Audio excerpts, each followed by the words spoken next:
제가 겪었던 참 소중하고 특별했던 일이 있는데 주변에서 사연을 보내보라고 하길래 용기 내어 몇 자 적겠습니다. 아직도 잊혀지지 않는 생생한 그 시간들을 같이 추억해 주시면 감사하겠습니다. 우선 저와 제 동생에 대한 이야기를 먼저 해야 할 것 같습니다. 제게는 2살 차이가 나는 여동생이 있습니다. 그리 특별할 것 없는 평범한 남매였는데 저희는 어렸을 때부터 동네에서 엄청 유명했습니다. 유명했던 이유는 저희 남매가 똑똑해서도 아니었고 잘생기고 예뻐서도 아니었습니다. 진짜 징글징글하게 싸워서였습니다. 여느 남매나 싸우는 건 다 똑같을 테지만 저희 남매는 진짜 원수라도 되는 마냥 징하게도 싸웠습니다. 허구 한 날 싸웠는데 몇 가지 일화를 말씀드려 보겠습니다. 여동생이 어릴 때부터 꾸미는 걸 좋아해서 맨날 인형 옷 입기 스티커 같은 걸 가지고 다녔고 스티커북 같은 곳에 모았거든요. 근데 제가 장난치고 싶어서 그 스티커북 가지고 나 잡아봐라 하면서 놀이터에서 뛰다가 모래사장에서 넘어졌습니다. 그래서 그 스티커북이 모래가 다 달라붙어서 쓸 수 없는 정도가 되었었죠. 저도 일부러 그런 게 아니라 당황을 했는데 동생이 엄청 화를 내면서 울고 때리더라고요. 같이 치고받고 싸우다가 어머니가 말리고 저희를 집에 데리고 갔습니다. 모래범벅이 된 저희는 샤워를 깨끗하게 했고 동생은 계속 울었고 저는 제가 좋아하는 만화 카드를 가지고 놀고 있었습니다. 그러다가 잠깐 물 마시러 주방에 갔다가 돌아왔는데 그 잠깐 사이에 동생이 제 카드 다 잘라버린 적이 있었습니다. 그때 너무 화나서 동생하고 주먹질하면서 싸웠었네요. 또 한 번은 제가 껌을 씹고 있는데 동생하고 장난을 치다가 그 껌이 동생 머리에 붙어버린 적이 있었습니다. 동생이 어떻게 좀 해보라면서 울고 불고 난리치고 저는 고민하다가 그냥 동생 머리를 잘라버렸습니다. 그런데 조금만 자른다는 걸 뭉탱이로 잘라서 머리가 무슨 쥐 파먹은 것처럼 되었었거든요. 저는 그게 최선이라고 생각했죠. 그런데 그날 동생이 밤에 저 자는 사이에 아버지 바리깡으로 제 머리를 밀어버렸습니다. 그때만 생각하면 정말 눈물이 나는데 바리깡으로 제 머리를 엄청 많이 밀어놔서 거의 빡빡이 정도로 머리를 밀었었죠. 이런 사건들 외에도 벌집 가지고 놀리고 장난치다가 둘 다 벌에 엄청 쏘인 적도 있었고요. 또 학교 복도에서 머리채 잡고 싸운 적도 있었습니다. 이러니 안 유명할 수가 있겠나요? 맨날 싸우기만 하는 남매로 아주 유명했던 거죠. 앙숙처럼 지낸 저희 남매는 커서도 별다를 것은 없었습니다. 주먹질만 안 했지 서로 놀리고 싸우는 일상은 똑같았죠. 그랬던 저희 남매의 관계에 변화가 생긴 건 제가 고3 때 부모님이 돌아가신 후부터였습니다. 평소랑 다를 것 없는 일상. 학교에서 수업을 하고 있는데 담임 선생님께서 급하게 저를 찾으셨습니다. 그 사고는 정말 비극이었습니다. 믿을 수가 없었습니다. 할머니 댁에 가신다는 부모님이 교통사고를 당하신 겁니다. 2분 다 그 자리에서 즉사하셨고 저와 동생은 한순간에 고아가 되고 말았습니다. 아무것도 모르는 저희는 이모의 도움으로 장례를 잘 치를 수 있었습니다. 상복을 입고 있는 그 순간에도 현실을 받아들일 수가 없었습니다. 오빠, 이모가 밥 먹으래. 너나 먹어. 말을 왜? 됐다. 내가 너랑 무슨 말을 하냐? 왜 또 시비야? 넌 지금 상황에서까지 시비를 걸고 싶냐? 내가 언제 시비를 걸었는데? 철없던 저와 동생은 그 순간에까지 서로를 적대시하며 싸우기 바빴습니다. 언성이 높아지려는 그때 이모가 저희에게 왔습니다. 너네 앉아. 이모가 표정을 굳히며 말씀하셨습니다. 이모의 표정은 아주 진지해 보였습니다. 얘들아, 너네 이제 둘이 살아가야 해. 그런데 대체 언제까지 이렇게 싸우기만 할 건데? 언니가, 너희 엄마가 얼마나 힘들었는지 아니? 어릴 때부터 맨날 싸우는 너희 보면서 엄마가 안 힘드셨을 것 같아? 아무 대답도 할 수 없었습니다. 저희가 많이 싸운다는 것은 알고 있었고, 그걸로 부모님이 힘들어하시는 것도 알았습니다. 하지만 그때 저희는 부모님이 힘드신 것보다 저희의 감정이 더 중요한 철부지 불효자들이었던 거죠. 이제 너네 보호해줄 사람 아무도 없고 싸우지 말라고 할 사람도 없어. 너네 인생에는 너네가 전부야. 안 그래도 장례 끝나면 이모가 말하려고 했는데 너네 앞으로 생활은 어떻게 할 거니? 이모랑 같이 광주로 내려갈 거야? 당황스러웠습니다. 거기까진 생각하지 못한 부분이었거든요. 저와 동생은 슬그머니 마주보고 고개를 저었습니다. 그럼 여기서 둘이 살겠다고? 그래도 되지 않을까요?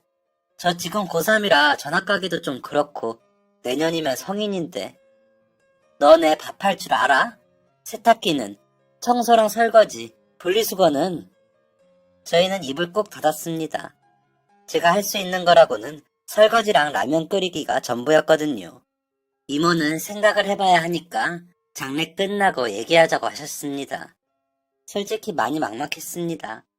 대학도 가야 하는데 등록금은 어떡할 거며 생활비는 어떡할 건지.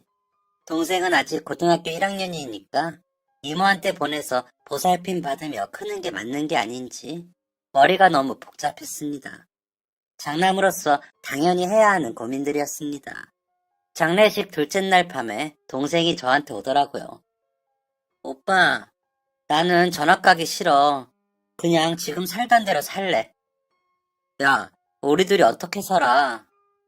왜 못 살아? 나 세탁기 돌릴 줄 알아. 달걀 후라이도 할 줄 알고. 너 맨날 달걀만 먹고 살래? 그리고 뭐 그것만 할 줄 알면 사라지냐? 돈은 어쩔 건데?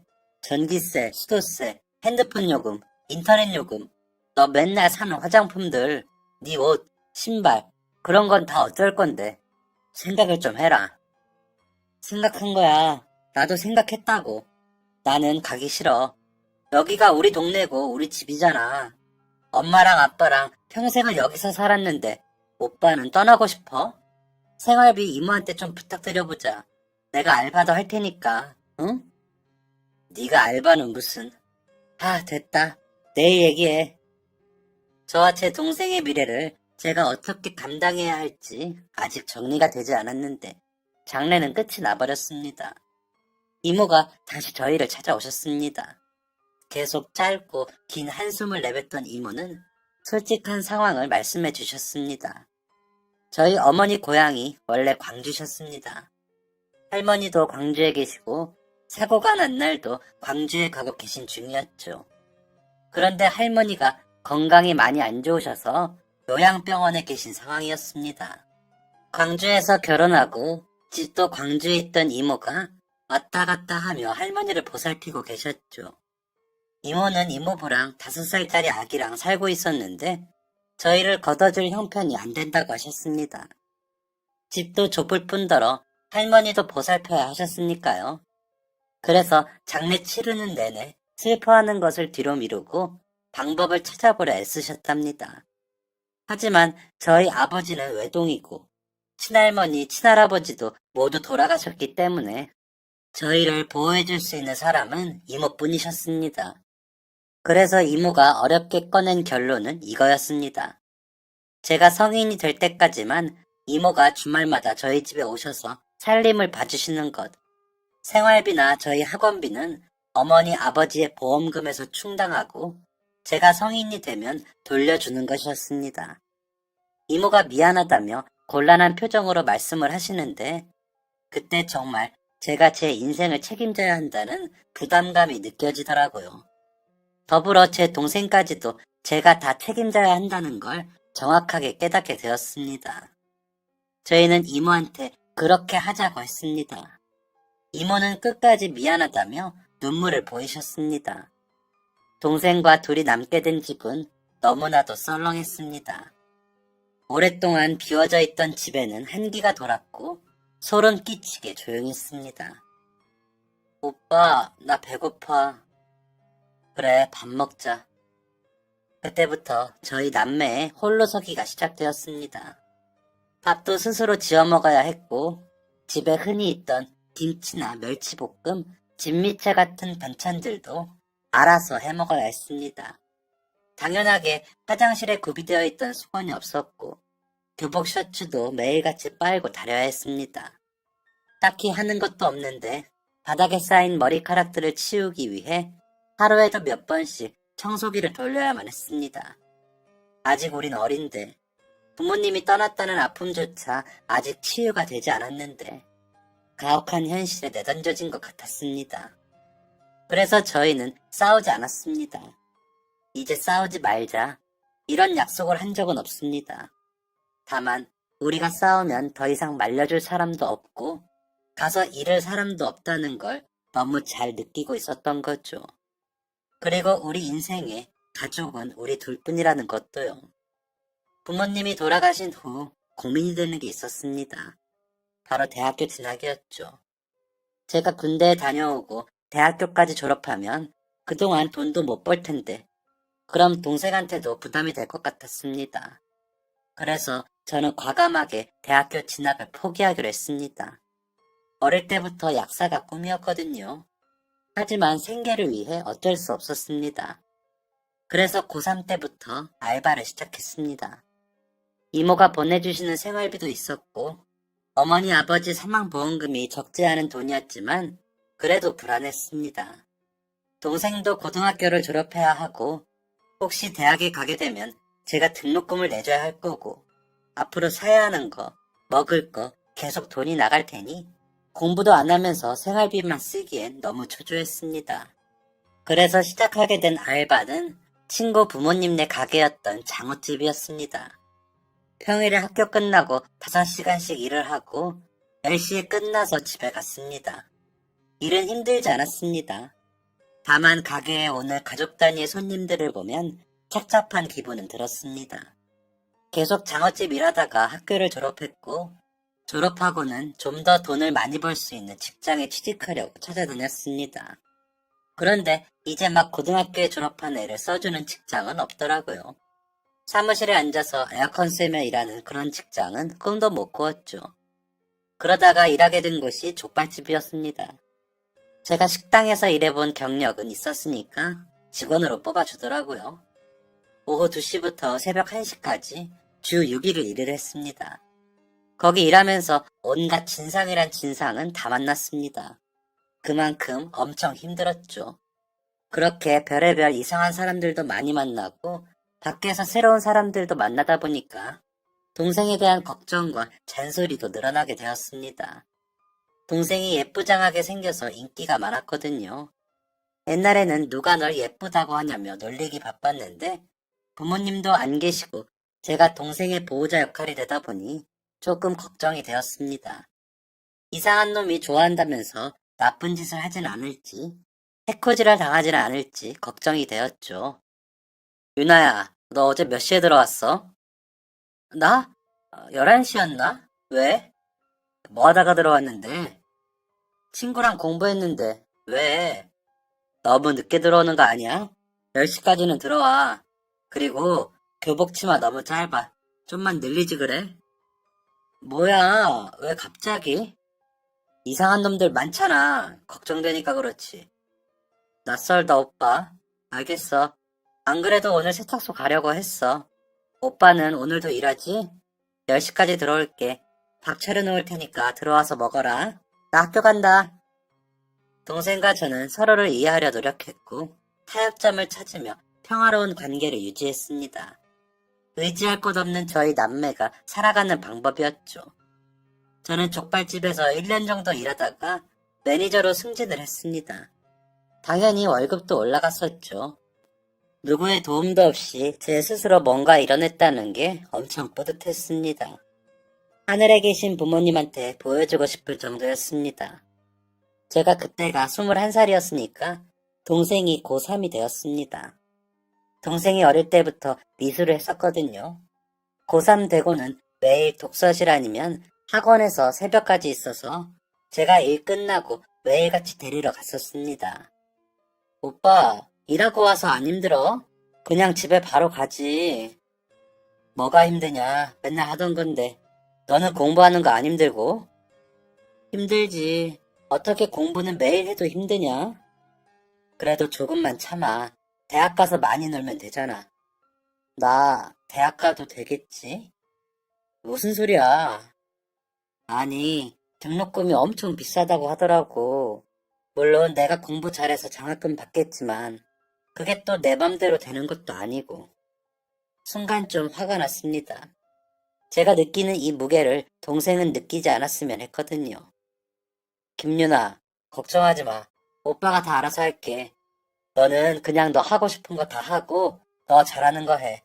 돈 걱정하지 말고. 알겠지? 응, 고마워, 오빠. 동생한테 애정이 정말 컸습니다.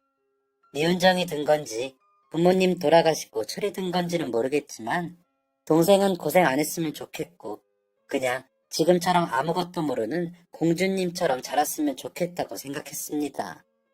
그렇게 열심히 공부하던 동생은 미대 수석으로 당당하게 합격을 했습니다. 합격 통보받고 첫 학기 등록금 안 내도 된다고 울면서 좋아하던 게 잊혀지지가 않습니다.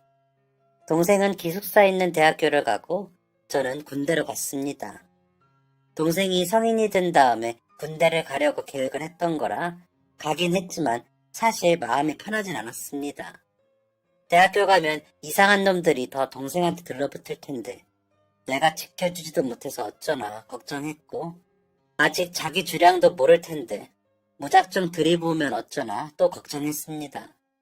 군대에서도 전화할 수 있는 일 생기면 동생한테 전화하고 휴가 나와서도 그동안 뭐하고 지냈냐 코치코치 깨물었죠. 그렇게 2년을 걱정하고 노심초사하며 보냈고 드디어 전역을 했습니다. 다행히도 동생은 별탈 없이 학교 생활을 재밌게 한 것 같더라고요. 제가 전역하고 나왔을 때 동생이 4학년 다니고 있었는데 그때부터 동생의 삶에 약간의 변화가 생겼습니다. 오빠, 나 이번에 친구랑 촬영하러 간다. 뭐? 무슨 촬영? 네가 찍는 거야, 찍히는 거야? 찍히는 거. 대학 동기 친구인데 걔가 쇼핑몰 모델이거든. 전에 그 친구랑 놀다가 일하는 곳 잠깐 따라갔었는데 사장님이 나보고 예쁘다고 같이 한번 찍자네. 뭐? 그 사장 남자야? 아, 또 그런다. 여자 사장님이거든. 그냥 옷 입고 사진만 몇 장 찍다가 오는 거야. 돈도 벌고.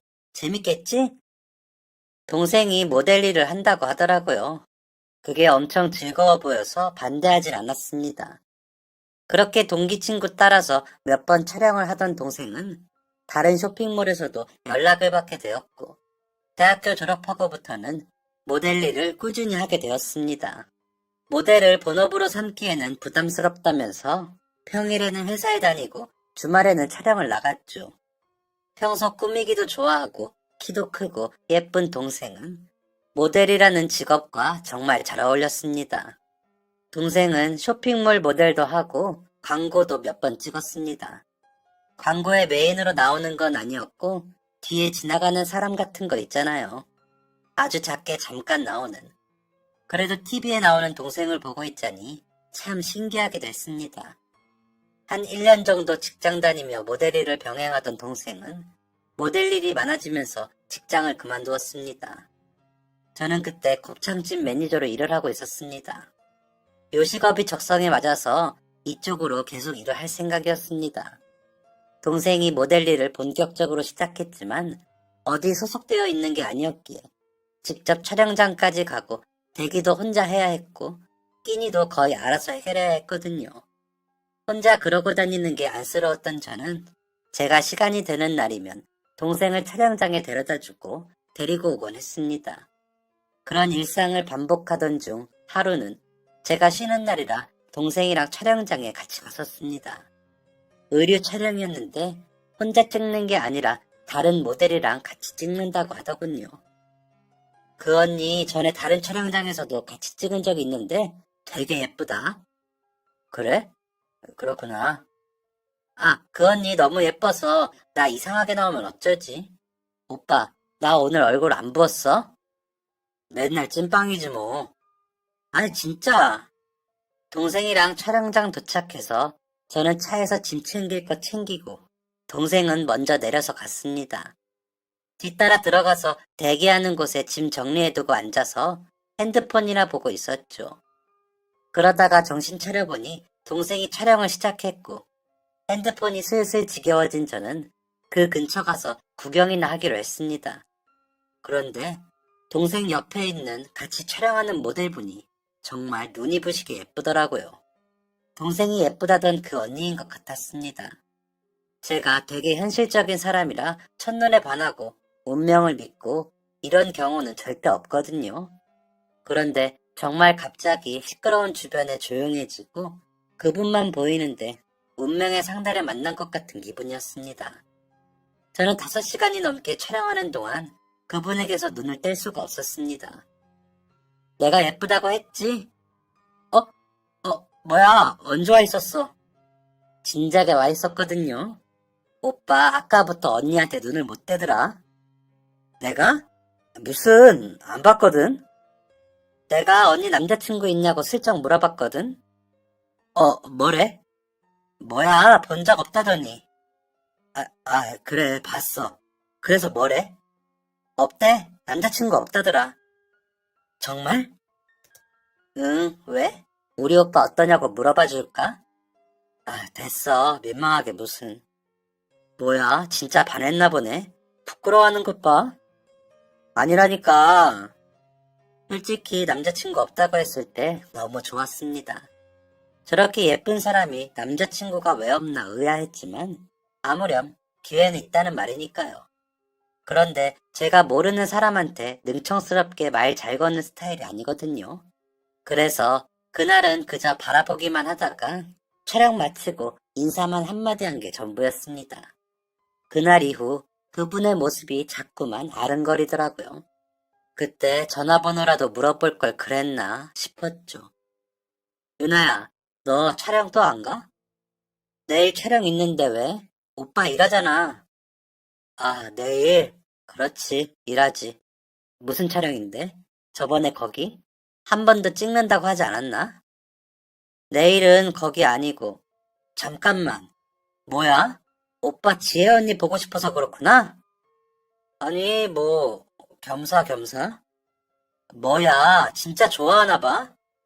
그 언니 이번에 번호 바꿨다고 했는데 깜빡하고 못 물어봤네. 알면 알려줄 텐데. 그래? 번호 모르는구나. 내가 다음에 촬영장 가면 물어볼게.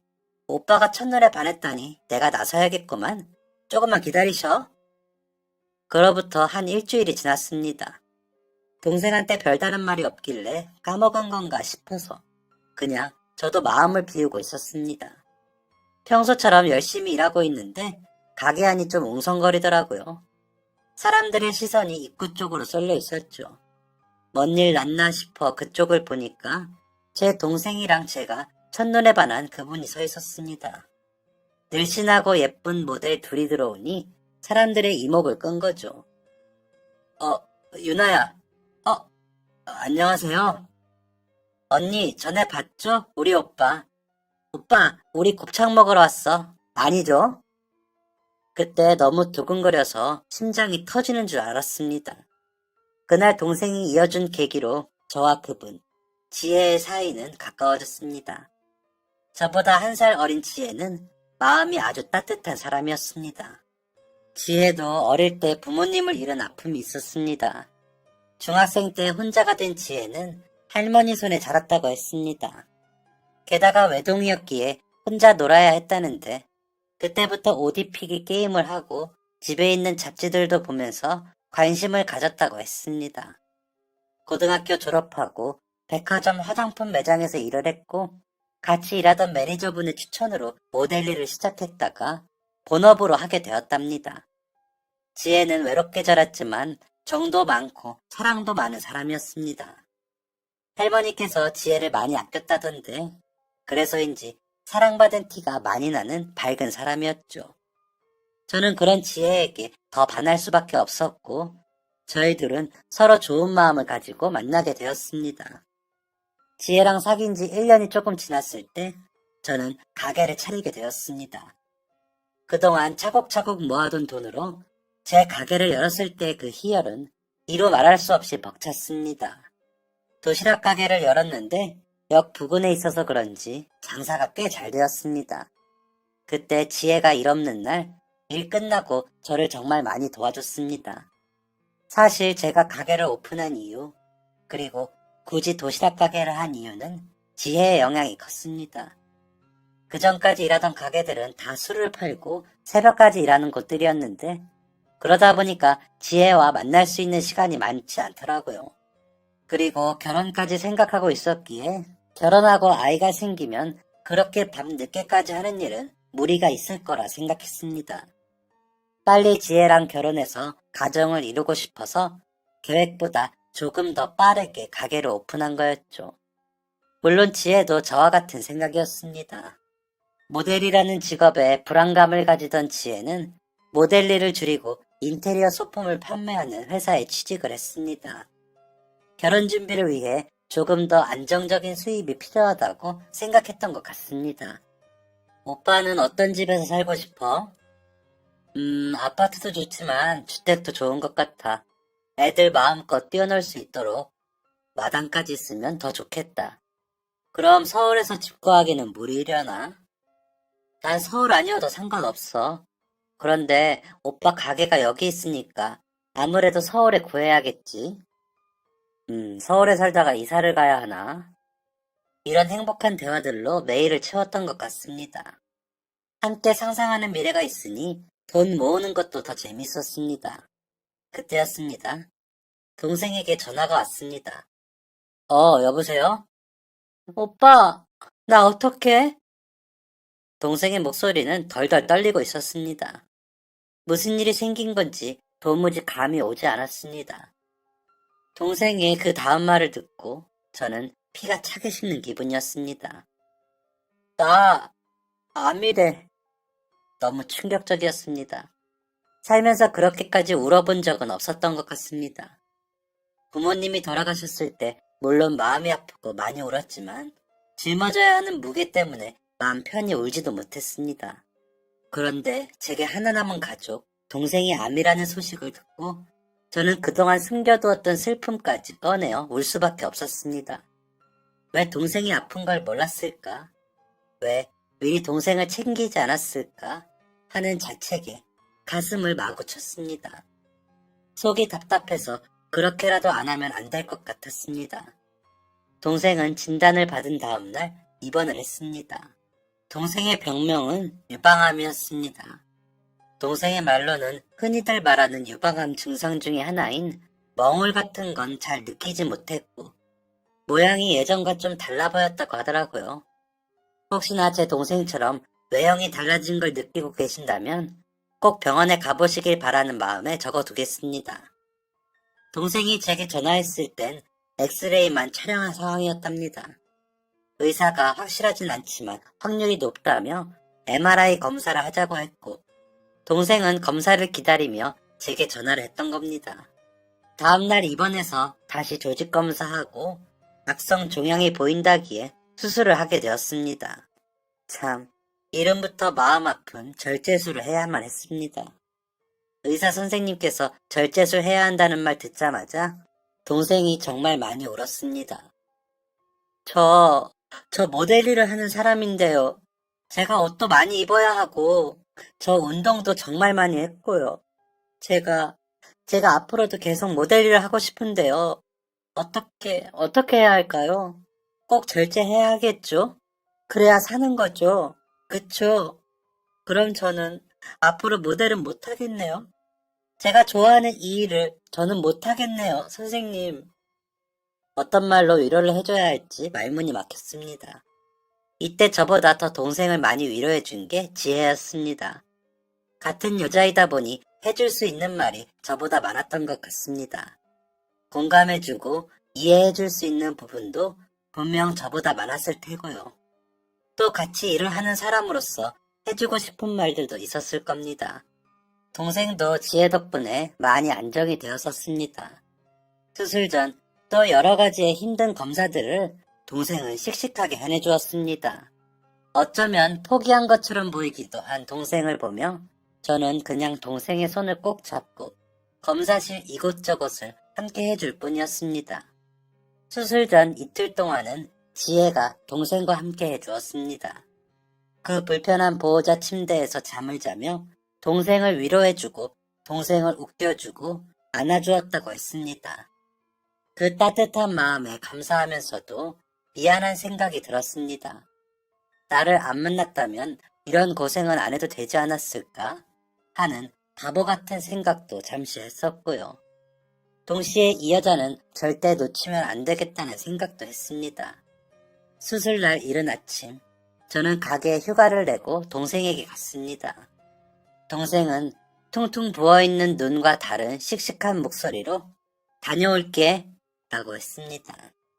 동생은 한쪽 가슴 전체를 절제했습니다. 우선 수술은 잘 끝났지만 다시 조직 검사를 해봐야 앞으로 어떻게 치료를 해야 할지 알 수 있다고 하더라고요.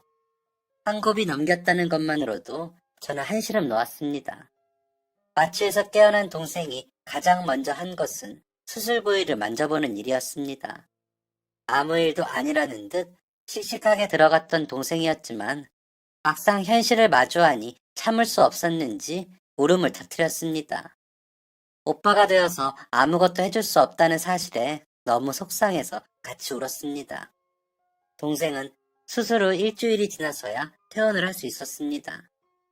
유방암 환자들 중에는 수술 후에 요양병원으로 많이들 간다고 하더라고요. 여러 가지 후처치도 쉽게 할 수 있고 편히 쉴 수 있게 잘 되어 있다고 하더군요. 동생은 어차피 병원도 가까우니 집에서 쉬고 싶다고 해서 집으로 왔습니다. 이때도 지혜가 휴가를 내고 동생을 잘 부축해 주었고 동생 씻는 것도 도와줬습니다. 또 앞으로 잘 먹어야 한다며 나물들도 무쳐놓고 국도 끓여놨더라고요. 그때 정말 너무너무 고마웠던 기억이 납니다. 동생은 팔을 올리는 것도 상체를 좀 움직이는 것도 힘들어 했습니다. 그래서 제가 옆에 꼭 붙어서 동생을 간호해 주었죠. 오빠, 가게는 지금 가게가 중요하냐? 중요하지 그럼. 신경 쓰지 말고 회복하는 것만 집중해. 산책 나갈까? 계속 움직여줘야 한대. 그래, 그러자.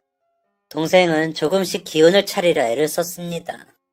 하지만 저희는 곧 또 한 번 무너지게 되고 말았습니다.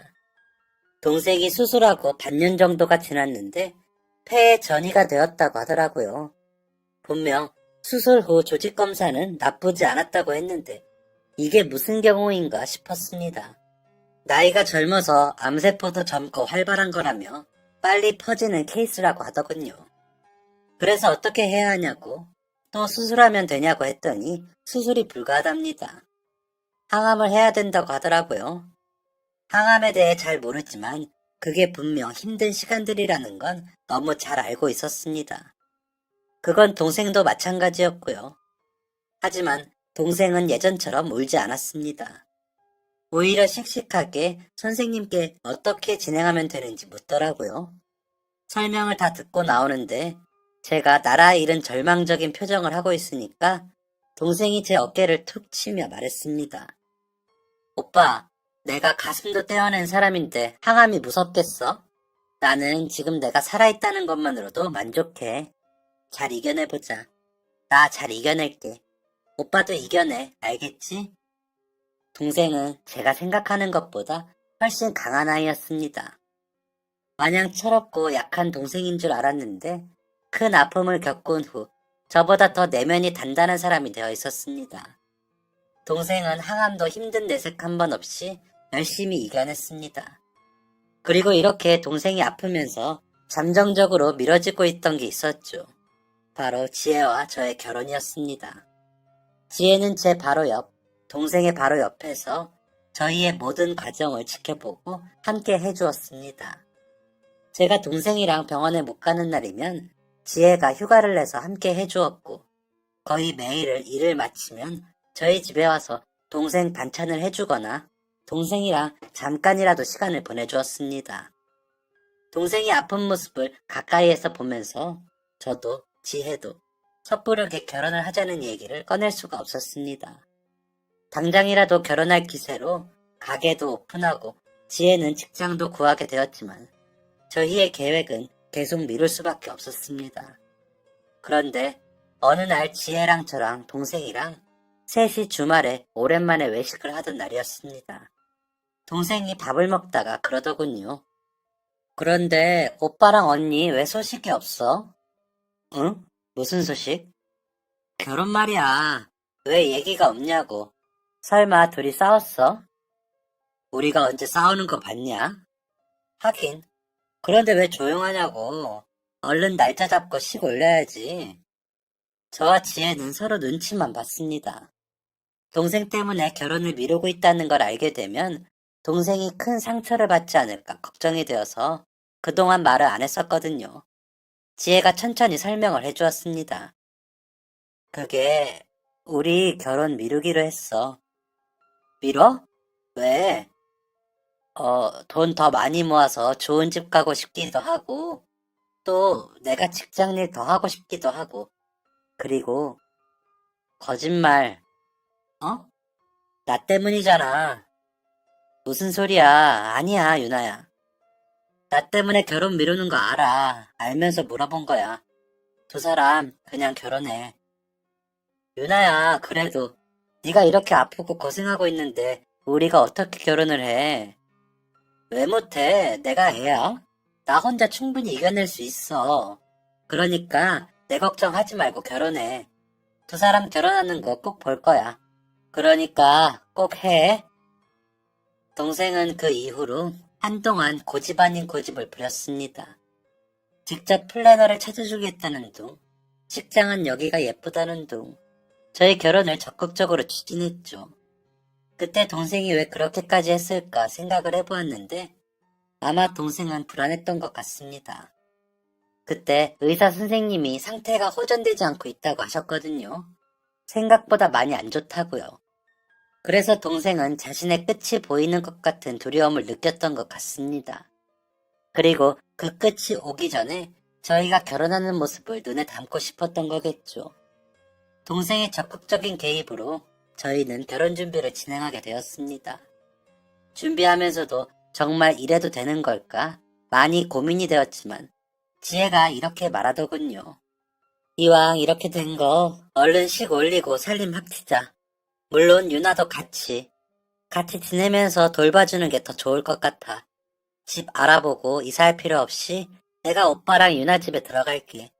식 올리고 한 달만 있으면 나 지금 사는 오피스텔 계약 끝나니까 바로 들어갈게. 제가 대체 무슨 복이 있어서 이렇게 착한 사람을 만났는지 모르겠습니다. 저희의 결혼식은 소소하게 준비되었습니다. 양가 부모님도 안 계셔서 따로 부를 친척들도 거의 없었고 부모님 지인은 한 분도 안 계셨고요. 저는 불러봐야 학창시절 친구 몇이랑 저랑 같이 일했던 가게 사장님들, 거래처 사장님들이 전부였습니다. 아내도 회사 동료들과 친구들 몇 명이 전부였죠. 지인 다 불러도 50명 조금 넘는 소규모였습니다. 이렇게 적은 인원은 예식장에서도 안 받아줘서 스몰 웨딩을 하기로 했습니다. 출장 뷔페 불러서 야외에서 진행했고 꾸며지는 꽃, 식탁부, 의자 커버, 무대 하나하나 다 신경 쓰면서 준비를 했습니다. 꽤 값진 경험이었고 정말 재밌었습니다. 빠르게 식을 올리기 위해 두어 달 정도 준비를 하면서 동생에게도 변화가 찾아왔습니다. 동생이 항암을 하다 보니까 체질도 그렇고 외형적인 부분도 그렇고 많이 변하더라고요. 그중 가장 큰 변화는 바로 탈모였습니다. 머리가 수북히 빠지는 걸 직접 보게 되니 적잖이 충격적이더라고요. 동생도 많이 속상해하다가 결국 머리를 깨끗하게 밀었습니다. 동생이 그렇게 속상해하는 모습은 절제술 이후로 처음 보는 모습이었습니다. 오빠, 나 진짜 이상하지? 아니, 예뻐. 거짓말. 나 촬영할 때 사람들이 다 내 머릿결 정말 좋다고 했는데 머리 해주는 언니들이 머리숱 엄청 많다고 신기하다고 했었거든. 나 정말 염색도 안 하고 머릿결 관리 열심히 했는데 아쉽다. 나중에 다시 기르면 되지. 그게 쉽나 뭐. 동생이 오래 하는 모습을 보니까 괜히 미안한 기분이 들었습니다. 그런데 이때 지혜가 동생을 위해 엄청난 이벤트를 준비했습니다. 그 이벤트는 결혼식 당일에 진행되었죠. 저희 부부는 같이 버진로드를 밟았습니다. 소규모였지만 저희의 손이 많이 간 결혼식이었고 그만큼 더 뜻깊은 시간들이었습니다. 제 친구가 사회를 봐주었습니다. 동생이 옛날부터 저희가 결혼하면 축가를 꼭 불러준다고 했거든요. 머리를 밀고 며칠간 동생은 축가 부르기 싫다고 하기도 했지만 결국 긴 머리에 가발을 쓰고 축가를 불러주었습니다. 동생의 축가가 끝나고 지혜와 저의 이벤트가 시작되었습니다. 지혜와 저는 하객들을 바라보고 서서 천천히 머리에 손을 얹었습니다. 그리고 쓰고 있던 가발을 벗어 던졌습니다. 가발을 벗은 제 머리는 군인처럼 아주 짧았고 지혜의 머리도 남자보다 더 짧은 머리였습니다. 하객들은 이게 도대체 무슨 상황인가 싶어서 웅성거렸습니다. 그리고 가장 놀란 건 제 동생이었습니다. 지혜가 동생을 바라보고 마이크를 잡았습니다. 나의 시누이가 될 유나야, 내가 너의 아픔을 온전히 헤아리지 못하고 대신 아파줄 수는 없지만 이렇게 너의 속상한 마음을 같이 나눠 들어줄 수는 있어. 너는 예전에도 지금도 언제나 빛나고 아름다운 사람이야. 내 시누이가 되어줘서 고마워. 너에게 자랑스러운 언니가 될게. 네 아픔을 같이 들어주는 언니가 될게.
얘기를 하는 지혜도 듣는 동생도 그리고 저와 하객들도 모두 눈물바다가 되었습니다.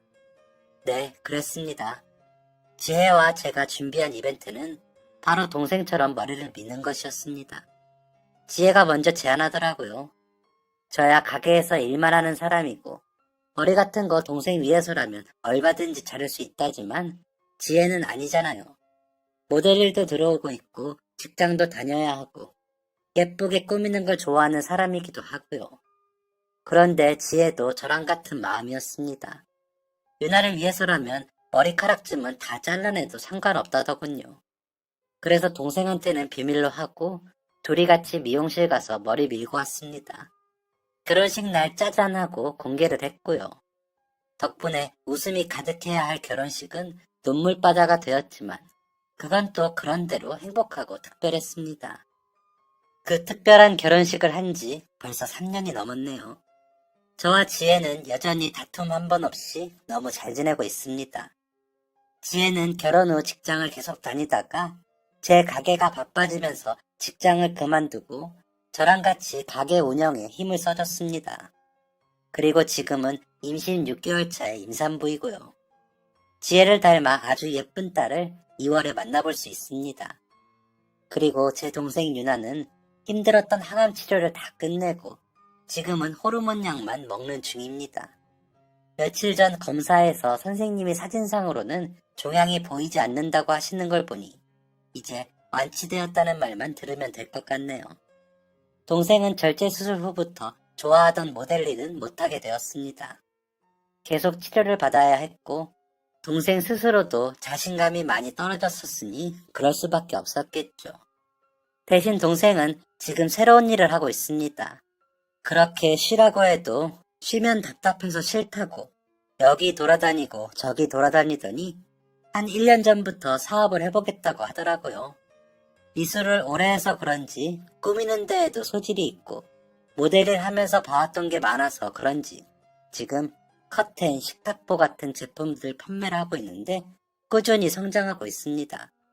몰랐는데 사업적으로도 꽤 소질이 있는 것 같네요.